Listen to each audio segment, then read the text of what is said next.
إن الحمد لله نحمده ونستعينه ونستغفره ونعوذ بالله من شرور أنفسنا ومن سيئات أعمالنا من يهده الله فلا مضل له ومن يضلل فلا هادي له وأشهد أن لا إله إلا الله وحده لا شريك له وأشهد أن محمدًا عبده ورسوله يا أيها الذين آمنوا اتقوا الله حق تقاته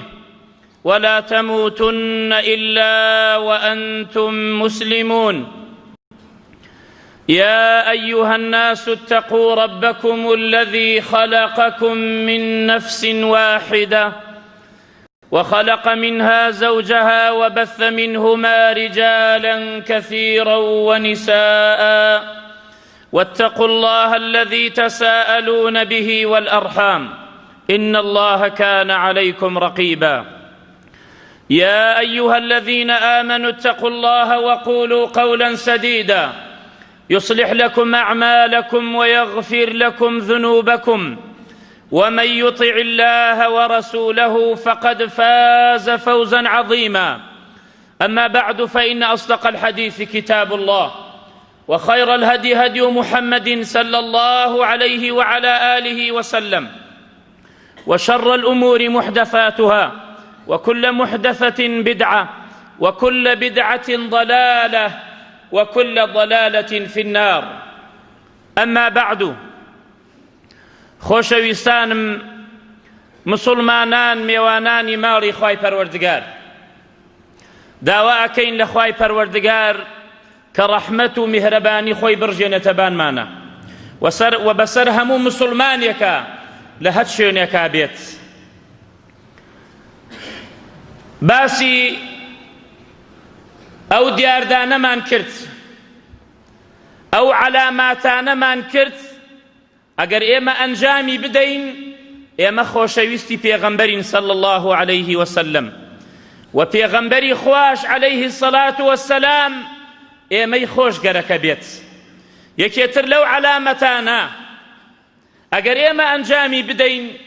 ئەگەر مسلمانێک ئەوە لە دڵیا هەبێ و ئەو ئیحترام و ڕێزە ئەنجام بدات بەرامبەر بەو کەسانە، ئەوە بە تەئکید ئەو کەسە خۆشەویستی پێغەمبەرە صلی الله عليه وسلم و پێغەمبەری خوا عليه الصلاة والسلام ئەو کەسەی خۆشگەرەکە بێت. ئەوش أن محبة أهل البيت فريضة واحترامهم ديانة والدفاع عنهم من أجل القربات ومتابعتهم في هديهم من أعظم الطاعات. أوش خۆشەویستی ئێمە بۆ ئەهل و بەیتی پێغەمبەر صلی الله عليه وسلم کە فەرزە لەسەرمان ئێمەی مسلمان ئەهل و بەیتی پێغەمبەرمان خۆش بووە صلی الله عليه وسلم و حورمەتیان بگرین و دیفاعیان لێ بکەین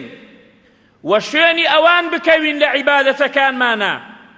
و لە سلوک و ئەخلاقیانە شوێنیان بکەوین. ئەمە گەورەترین تاعەتە، گەورەترین عیبادەتەکە لە خوددا نێزگەوە بی کە حورمەت و ڕێزی ئەهل و بەیتی پێغەمبەر بگری صلی الله عليه وسلم.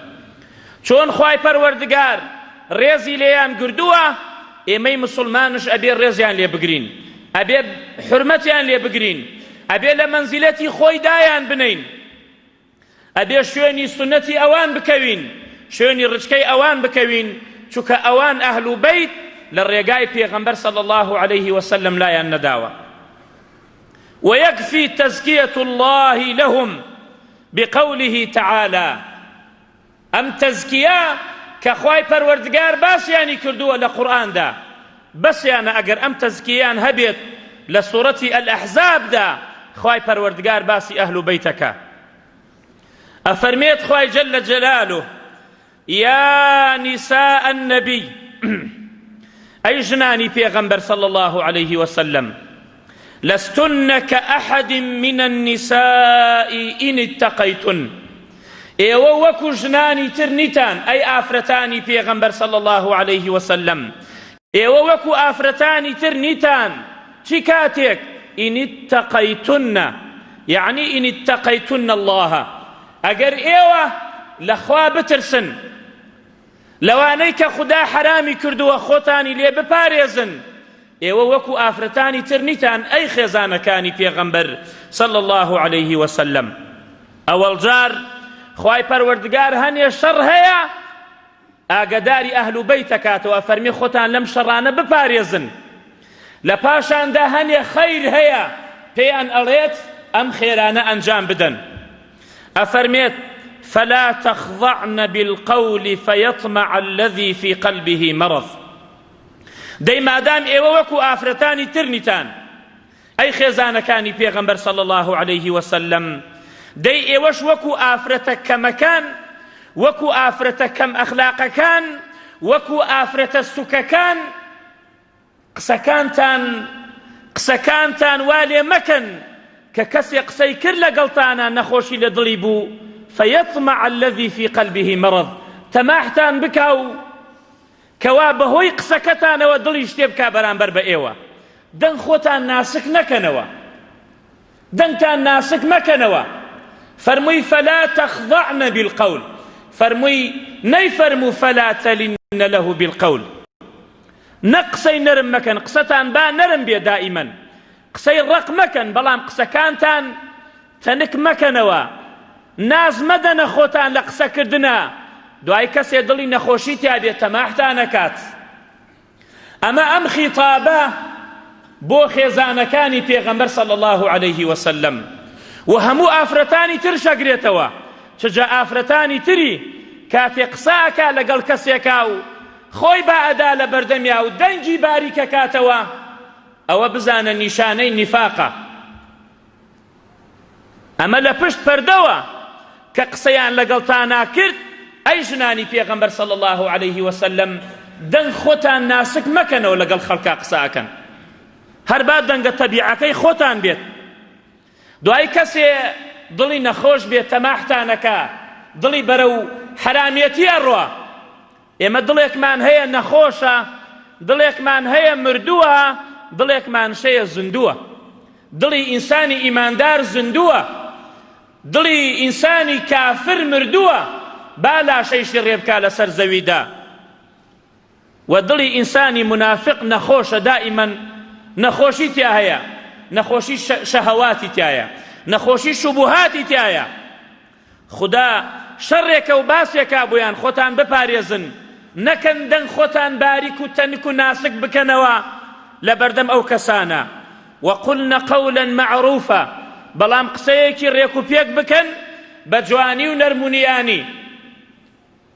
وقرن في بيوتكن ولا تبرجن تبرج الجاهلية الأولى أمانها من شر خدا أفرميت أي خزانة كاني بيغمبر صلى الله عليه وسلم لما لكان خوتانا برقرار بن لما لكان خوتانا دابنشن درمسن لما لوا إلا بو حالتي ضروري نبيت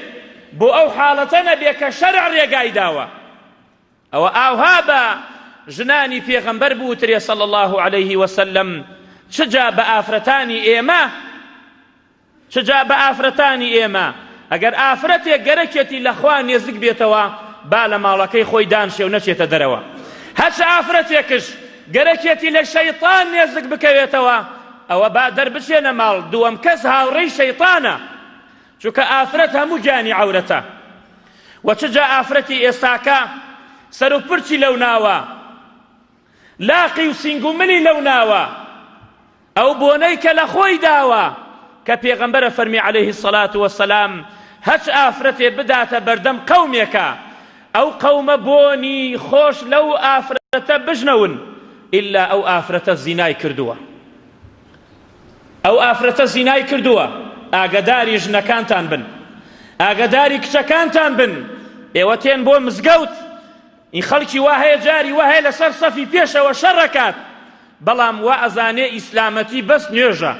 ئیسلامەتی بەس نوێژ نییە ئەوەیە کە قوو ئەنفوسەکم و ئەهلیکم نارا خۆتان بپارێزن و ماڵ و مناڵتان بپارێزن لە ئاگر ولا تبرجن تبرج الجاهلية الأولى نەکەن وەکو جاهیلەتەکانی پێش بچنە دەرەوە ئەوەیە کەوا شوێنێکتان دیار بێت یا بدەن بە بەردەم چەند کەسانێکە لار و لەنجە بکەن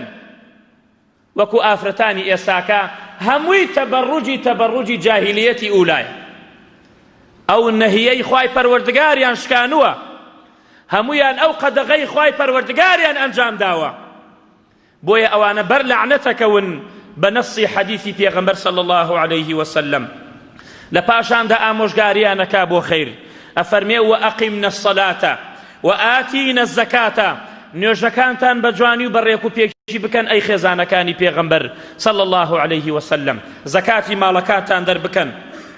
وأطيعنا الله ورسوله، بقصي خدا بكن وبقصي پیغمبر بكن صلى الله عليه وسلم.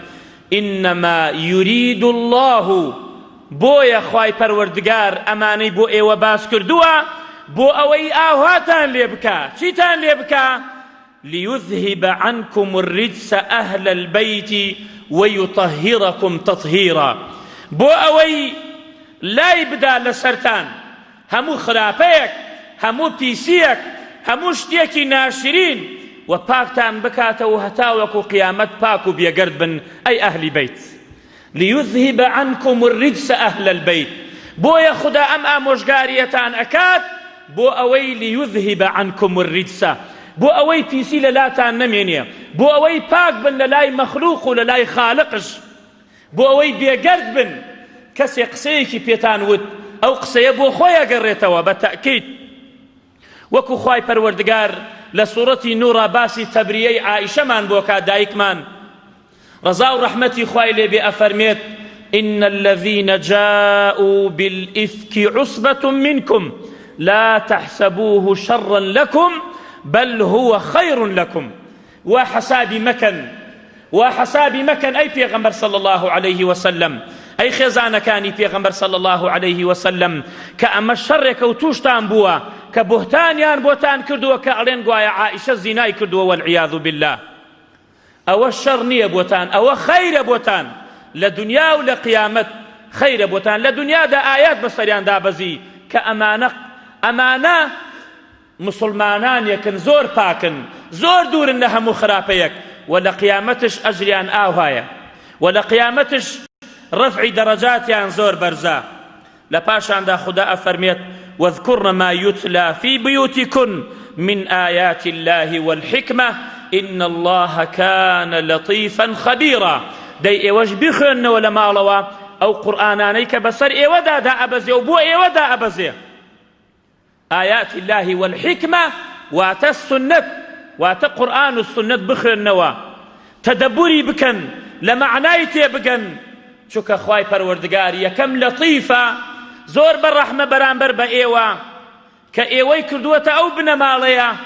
و خەبیرە پێتان کە ئەزانێ ئێوە چ قەومێکن و چەندێ پاکن ئەی ئەهل و بەیتی پێغەمبەر صلی الله عليه وسلم. ئەم ئایەتە لە شەئنی ئەوان دابەزی، لە شەئنی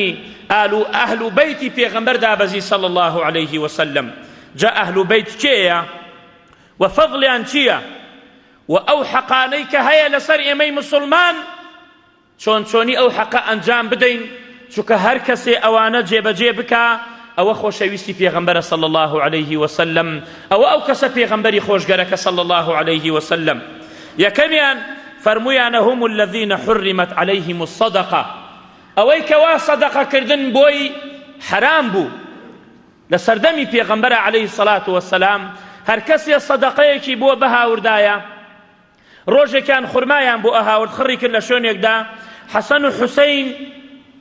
ڕەزای خوایان لێبێت خەریک بوون بە خورماکە، وازیانە کرد، یەکێکیان خورمایەکی برد بۆ دەمی و خواردی، کە کاتێ جاوی پێغەمبەر عليه الصلاة والسلام دەستی کردە ناو دەمیا و خورماکەی دەرکرد. فەرمووی ئەما علمت أن آل محمد لا يأكلون الصدقة وفي رواية إنا لا تحل لنا الصدقة. آية نازاني آل بيت محمد عليه الصلاة والسلام صدقة كردن لسريان حرامة، أجر صدقيان بوهات حرامة وري بقرن،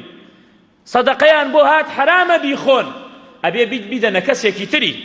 أو أنا أهل بيتي في غنبر صلى الله عليه وسلم.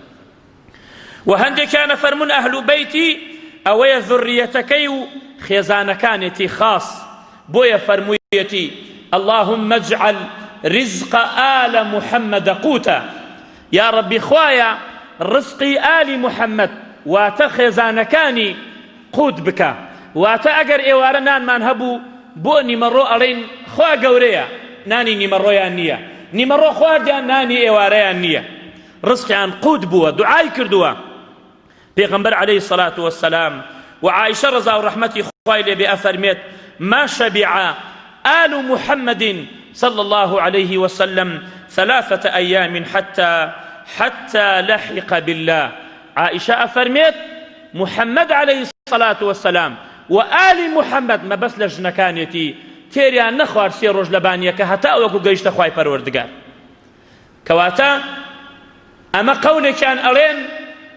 كحسن وحسين وعلي وفاطمة وأوانا أهل بيت كأما صحيحة وخزانة كان شي أما شهر صحيحة كابن كثير فرميت شكا أم آياتانا يكم خطاب فرمي يا نساء النبي لستن كأحد من النساء أوان شاقريتوا وقوليك شيء أفرمون أو كسانا كشون كوتوي بيغمبر صلى الله عليه وسلم بالراستي شوني سنتكاني أو كوتن أوش أهل بيتي شكا واثلي كري أسقع أفرمي حسن وحسين وفاطمة وعلي هاتنا لاي پیغمبر صلى الله عليه وسلم بعاباكي داو بانيانو آوادسي كردن مليانو فرمي اللهم هؤلاء أهلي يا ربي خوايا أمانة أهل بيتكي منن أفرميت من شوتم وأنا من أهلك يا رسول الله كواثلة لبن مالي أو نية فقال أنت من أهلي توش لأهلي مني ما دام شون كوتوي مني توش لأهلي مني إن أولياؤه إلا المتقون أمان أهل بيتي في غنبر صلى الله عليه وسلم جاء فضائل أن قال يزورا فضائل أن لتنها أحاديثاتها بلان اكتفاء كين بيقدو حديث صحيح كفي غنبر عليه الصلاة والسلام روجي كان لعرفات لبان حشتركي وتاري وتوبو خلقي بو مسلمانان فرموي إني تارك فيكم ما إن تمسكتم به لن تضلوا بعدي من لناو إيودا شتيكم جيهشتوا أقر دستي بيو بقرن أو بحياتي قمرانا بن بحياتي سر لشيواو نابن دوشتم لناو تان جيهشتوا أقر دستي بيو بقرن كردوي بيبكن بحياتي قمرانا بن فرموي أحدهما أعظم من الآخر بلام أو دوانا يكي كان لو كتري قال يا قولتنا فرموي كتاب الله يكي كان قرآن كي خوايا كتاب الله حبل ممدود حبلك لآسمان وشور كراوة خواروا من السماء إلى الأرض دستي بيو بقرنو سركون بو آسمان سركون بو لاي خواي پروردگار يا أيها الذين آمنوا إن تنصروا الله ينصركم ويثبت أقدامكم أجر إيه وديني خوا تطبيق بكن أجر أو قرآن تطبيق بكن وسري بخن أو خواي پروردگار سرتانخا كتاب الله يكي كان قرآن كي خوايا دسي فيه وبقرن إيجبو قرآن بكن تدبري بكن بزانن بيخن نوا معناه كيتيا بكن هول بدن إيجبو قرآن بكن نك تجارة بو قرآن وبكن حبل ممدود حبلك لآسمان وشور وكراوة لا يخواي پروردگاروا دسي بيه وبقرن بو آسمان الرون لپاشان دا فرموي وعطرتي أهل بيتكم كسكاركي من دسيان بيه وبقرن ولن يتفرقا حتى يرد علي الحوض فانظروا كيف تخلفوني فيهما أو كسيك وإجب قرآنك وشيني أهل بيتي من كوتوا حرمتي أهل بيتي من أقريه ريزيان لي أقريت أولا قيامتا قرآنك وأهل بيت يقد برنادا هتا وكو أتيرنا ديار حوزكم أدبنا ديار حوزي في غنبر صلى الله عليه وسلم بدست مبارك كاني أو تداتت جا هول بدين شيني السنة كانيان بكوين هول بدين شيان وتو أو بكين أو أوان نهيان لي كردو مجدور بكوين لي وبيغمبر عليه الصلاة والسلام فرموي حسن حسين لابو فرموي اللهم إني أحب بحسن فرمو رضاي خواي لبيت فرمي اللهم إني أحبه فأحبه وأحب من يحبه. يا ربي خدای من ئەمەم خۆش گەرەکە، خدایە تۆش خۆشت گەرەک بێ، خدایە ئەو کەسانت خۆش گەرەک بێ ئەگەر حەسەنیان خۆش گەرەکە. والله کەسێک حەسەنی کوڕی عەلی کوڕی ئەبی تاڵیبی خۆش گەرەک بێت، ئەو کەسە خۆشەویستی خوای پەروەردگار، ئەو کەسە خۆشەویستی پێغەمبەرە صلی الله عليه وسلم. وفەرموویەتی بە ئیمامی عەلی و بە ئیمامی حوسەینی فەرمووە ڕەزا و ڕەحمەتی خوایان لێ بێ اللهم عادی من عاداهم ووالی من والاهم. یا ربی خدایە ڕقت لەو کەسانە بێ کە ڕقیان لەم دوانەیە، خوایە دوژمنایەتی لەگەڵەوانە بکە کە دوژمنایەتی لەگەڵەمانە ئەکا، خوایە ئەو کەسانەتش خۆش بیوە کە ئەم دوانەیان خۆشەوێ. هەر کەسێ ئەهل و بەیتی پێغەمبەری خۆش بیوە صلی الله عليه وسلم، خۆشەویستیەکی ڕاستەقینە، ئەوە باش بزانن ئەو کەسە خۆشەویستی خوایە و ئەو کەسە خۆشەویستی پێغەمبەرە صلی الله عليه وسلم. أقول ما سمعتم وأستغفر الله العظيم لي ولكم.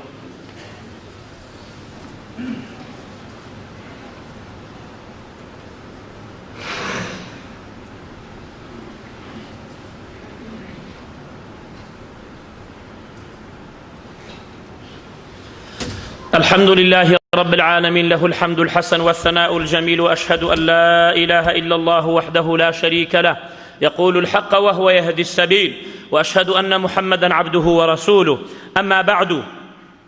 يكي لو حقاني أهل بيت كالسر إيميا وتوقير إجلاليان وحرمة قردنيان وخوشويسيان بو أو مكانتيان كخواي پروردگار دايا بيان. أويا إمام الزهرية فرميت عمر كر خطاب رضا ورحمة خواي لبيت كسى أبناء الصحابة ولم يكن في ذلك ما يصلح للحسن والحسين. أفرميت جلوبرقي داوى كركاني صحابة كان بلام كاتي جلكاني بوشاكا كاني توزيع كرت بشي حسن وحسين نما. ألو كاتدا ضلي زور سغلط بو إمام عمر، فبعث إلى اليمن فأتى بكسوة لهما وقال الآن طابت نفسي. هرسا وفدك ناد بو يمن ليمنوا پۆشاکی بۆ حەسەن و حوسەین هاورد و کردێ بەریان. ئەم جاکە فەرمووی ئێستاکە دڵم ئاوی خواردەوە. و ئیمامی عیزاری کوڕی حارز ئەفەرمێت بينما عمرو بن العاص في ظل الكعبة إذ رأى الحسين فقال هذا أحب أهل الأرض إلى أهل السماء. عمري كوڕی عاص لەپاڵ کەعبەدا لە سێبەری کەعبەدا شانی دادابوو، لە ناکاوێکدا حەسەنی کوڕی ئیمامی عەلی بینی هەرساوە پا، فەرمووی خەڵکی نەباش بزانن خۆشەویستترین کەس لەسەر زەویدا ئەم کەسەیە بۆ لای خۆشەویستترین، بۆ لای خۆشەویستی ئەهلی ئاسمان. یعنی ئەهلی ئاسمان کەسێکیان زۆر خۆشگەرەک بێ ئەمەیە حەسەنی کوڕی عەلیە، زۆر خۆشەویست بوونە لە لای ئەهلی ئاسمان و لە لای خوای پەروەردگار و لە لای پێغەمبەر صلی الله عليه وسلم. فإذا كان من البر بعد الموت أن يصل الرجل ود أبيه فإن من أعلى أنواع البر أن نصل أهل البيت النبي صلى الله عليه وسلم بمحبتنا إياه. أجر كسي باوكي بمرت لدواي مردني چاكا كردن بو باوكي أويا بس يسر لبرادركاني باوكي بدا أو چاكا كردن برانبر باوكي. أجر كسي آوها بيت چجا أهل بيتي پیغمبر صلى الله عليه وسلم إما أجر أوان ما مخوش بيه حرمتي أوان بقرين أو حرمتي پیغمبر من قدوة صلى الله عليه وسلم أو چاكا كردنا برانبر بپیغمبر صلى الله عليه وسلم. فهل يعقل أن يكره مسلم أحدا من أهل بيت النبي صلى الله عليه وسلم؟ براسي جيسر سرماننا توبلي مسلمان يكهبيت الرقي لأهل بيتي پیغمبر بي صلى الله عليه وسلم وشونيان بكوين متابعيان بكين وخلقيش لشون كوتني أهل بيت دو قسمي كان أويا مبالغيان كرد لخوشويسيان بو أهل بيت، زياد رويان كرد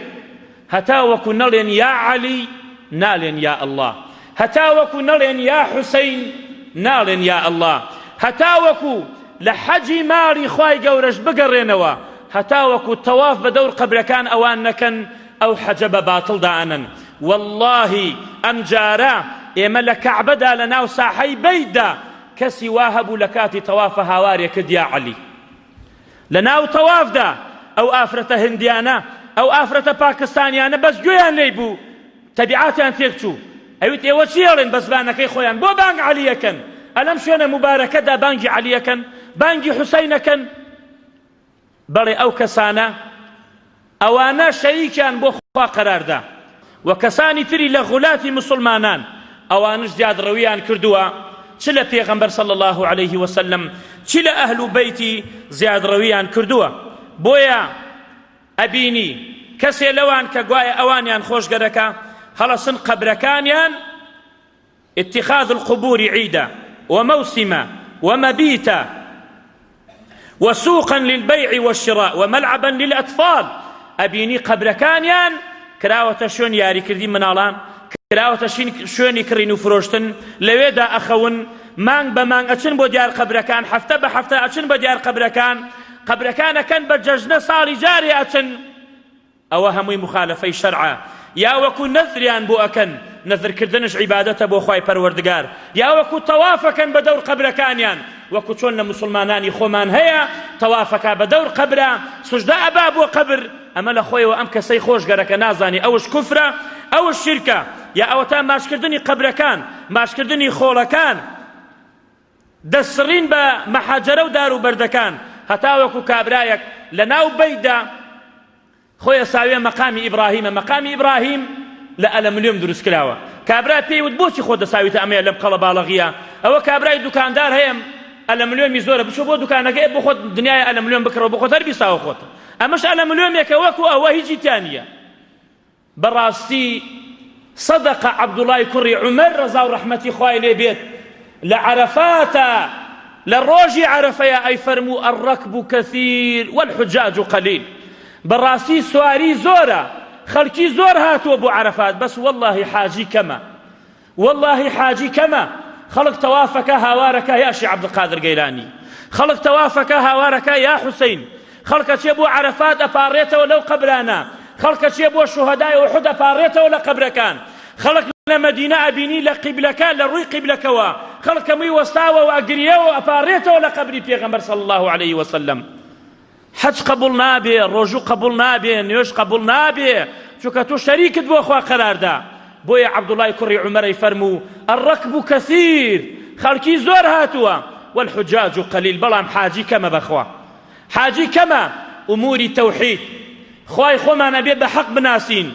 سەرفی ئەو عیبادەتانەی خوای پەروەردگار نەدەینە کەسی تری نەیدەینە مەلائیکە نەیدەینە خۆر نەیدەینە مانگ نەیدەینە پێغەمبەران نەیدەینە پیاو چاکان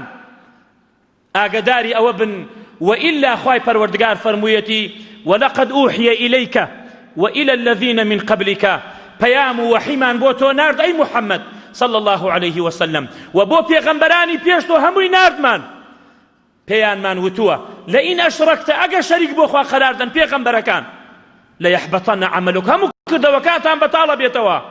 أو كلامي خواي پروردگارا أفرمي كردوكاتان بطالة بيتوا والله حجد بطالة بيتوا بالله نيوشد بطالة بيتوا همو شاكت بطالة بيتوا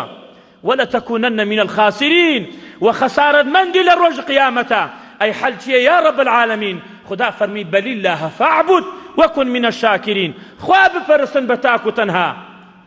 لقل خوا هاوار مكان كسيتري لقل خوا سيون مخون مكسيكي تري لقل خوا لكسيكي تر مترسن لقل خوا توكل بغير خوا نكن وصدامنا لبين خوتان وخواي قوريا خدا فرمي وإذا سألك عبادي عني فإني قريب مني زقم أي محمد صلى الله عليه وسلم أقر عبد كان فرسياري من يانكن مني زقم أجيب دعوة الداعي إذا دعان فليستجيبوا لي وليؤمنوا بي لعلهم يرشدون باولامي من بدنو باب قصي من بكن أو كاتسر كوتو أبن ويكيتر لوانا أبيني قبل كان يان برزكنو قبيان بو أكنو يا هلي أقرنو ناوي لسر نسنو وهموشي باش بزانن أو قبر هالقردنا هموي حراما أويك وسايك لسر قبرك ككيلي قبركان دانا كقبركان بكاشي مرمر دانا أو كستاوان بارا أويك لكان دروسكا تاوان بارا والله أم كسش تاوان بارا مردوكش تاوان باركن هموتان بینیتانە سەیری قەبرسانی بەقیع بکەن 10,000 سەحابە زیاتری تایە سەیری قەبرسانی ئوحود بکەن کە سەید الشوهەدای تایە حەمزە کە حەنظەڵەی تایە کە مەلایکە شۆردێەوە کەسی قەبری کەسیان دیار نییە، هەیەکی یەک کێلێ بەرد ئەمەنیان داناوە و خەڵاس. قەبرەکان هەڵمەگرن، خۆتان توش گوناحە مەکەن، لەقەت قەبرەکان ئایەت مەنووسن، لەقەت قەبرەکان فاتیحە و شیعر مەنووسن. ئەوانە هەمووی حرامە و گوناحبارە بن، چجا قوبەکردن لە بانی و هەروەها دارنانان لە دیار قەبر بکەن بە باخات، ئەو شەر گوناحبارە بن. و هەروەها داواکردن لێیان لە ئەهل بەیت بڵێن ئەمانە خۆشەویستی پێغەمبەرن صلی الله عليه وسلم، ئەوەنە مبالغەیان تێ بکەن، بچن داوایان لێ بکەن، بچن داوای تکایان لێ بکەن، داوای شەفاعەتیان لێ بکەن، داوای شفایان لێ بکەن، داوای مناڵیان لێ بکەن. ئەوە هەمووی کوفرە، ئەوە هەمووی شرکە. خدا فەرموویەتی والذین تدعون من دونه، ئەوانەی کە هاواری پێ ئەکەن لە غەیری خوا. ئێتر هەر کەسێک بێت، پێغەمبەر بێ، مەلائیکە بێ، ئاسمان بێ، زەوی بێت، والذين تدعون من دونه لا يملكون من قطمير، أو ناوك خرمايا أو توكرة تنكك هاببا ناوك كوا، والله ملشي أواني يستاك كسيان. كام أهل بيت ألي، كام پیغمبر ألي، كام پیاوچاك ألي، أواني كمردن ملشي يك توكليكي باندن كخرمايا كانية. خداوات في أفرميت لپاشان دا أفرميت إن تدعوهم لا يسمعوا دعاءكم، ئەگەر ئێوە بانگیان بکەن ئەوان گوێیان لە ئێوە نییە.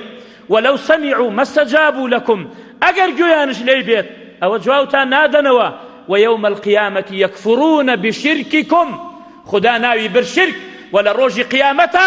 کوفرت پێکا. والله حەسەن و حوسەین ڕەزای خوایان لێ بێت، سەیدا شەبابی ئەهلی الجەنە، والله لە قیامەت تەبرێت لێکا. ئەڵێ من کەی وتمە هاوار بکە بە من عەبدێکی ضەعیف، من خۆم محتاجم بە ڕەحمەتی خوا.